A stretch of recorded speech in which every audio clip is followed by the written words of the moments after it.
Welcome to Science Flow. Today, we are going to investigate motion with a marble ramp. Our big question is, how does ramp height affect motion? We will build a ramp, make predictions, measure time, and use data to explain what happens. Are you ready for the marble ramp challenge? Before we begin, look carefully at these two ramps. One ramp is higher and the other ramp is lower. Which marble do you think will reach the bottom first? Will the higher ramp make the marble move faster? Think about what force makes the marble move.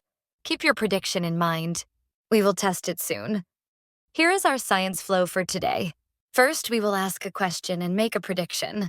Next, we will identify the variables and test the marble. Then we will record our data and draw a conclusion. Scientists do not just guess. They test their ideas and use evidence. Let's learn some important motion words. Motion means a change in position. Speed tells us how fast something moves. Distance is how far something travels. Time tells us how long the movement takes. A slope tells us how steep a surface is. Repeat after me. The marble moves down the slope. Now let's review our experiment words. A prediction is a smart guess about what may happen. A variable is something that can change. A trial is one test. Data is the information we collect. An average is the mean result. A conclusion explains what we learned from the results. For our lead challenge, a hypothesis is an educated prediction. Evidence is information that supports an idea. What makes the marble move down the ramp? The answer is gravity. Gravity is a force that pulls objects toward the earth. It pulls the marble downward and the sloping ramp guides the marble forward. A steeper slope can create a greater downhill effect, so the marble may speed up more quickly. Where does the marble's motion energy come from? At the top of the ramp, the marble has potential energy. Potential energy is stored energy because the marble is in a higher position. As it rolls down the ramp, that stored energy changes into kinetic energy. Kinetic energy is the energy of motion. The higher the starting position, the more potential energy the marble has. Let's prepare our materials. We need 4 books, a cardboard tube, tape, a marble, a stopwatch, a recording sheet, and a pencil. Before starting, tape the tube securely. Keep the marble's path clear. Marbles can roll away easily, so pick them up right away. First, stack 3 books. Place one end of the cardboard tube on top of the books. Let the other end of the tube touch a 4th book or the marked target area. Tape the tube securely so it does not move. Finally, mark a clear starting point.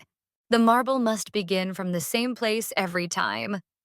Our experiment question is, how does the height of the ramp affect the time it takes a marble to reach the bottom? Now make your hypothesis. You can say, if the ramp is higher, then the marble will blank because blank. For example, I predict the marble will move faster on the higher ramp because the slope is steeper. In a fair experiment, we need to identify our variables. The independent variable is what we change. Today, we will change the ramp height. We will use 3 books, 2 books, and 1 book. The dependent variable is what we measure. We will measure the time it takes the marble to reach the bottom. Everything else must stay the same. Keep the same marble, tube, distance, starting point, release method, and stopwatch method. Change only one variable at a time. To make this a fair test, do not push the marble. Release it gently, from the same starting point each time. Use the same marble. Keep the tube length the same. Try to start and stop the stopwatch in the same way for every trial. A fair test changes only one thing. Let's begin with the 3-book ramp. Place the marble at the starting line. Release it without pushing. Start the stopwatch as the marble begins to move. Stop the timer when the marble reaches the target book. Record the time. Repeat the test 3 times using exactly the same setup. Now we will change the ramp height. Repeat the experiment with 2 books. Then repeat it with 1 book. Keep the same marble, the same tube, and the same starting point. Do not change anything else. Which setup do you think will have the shortest travel time? Record the time for each of the 3 trials at every ramp height. Write your results carefully in the data table. After 3 trials, calculate the average time. Add trial 1, trial 2, and trial 3. Then divide the total by 3. Careful recording helps make our results more reliable. In this experiment, the marble travels the same distance every time. This means we can compare speed by comparing the travel time. A shorter time means a faster average speed. A longer time means a slower average speed.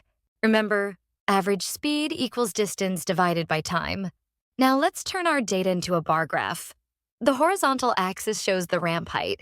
The vertical axis shows the average time in seconds. Look carefully at the bars. Which ramp had the shortest time? Which ramp had the longest time? What pattern do you notice? Because this graph shows time, a shorter bar means shorter time. A shorter time means faster motion.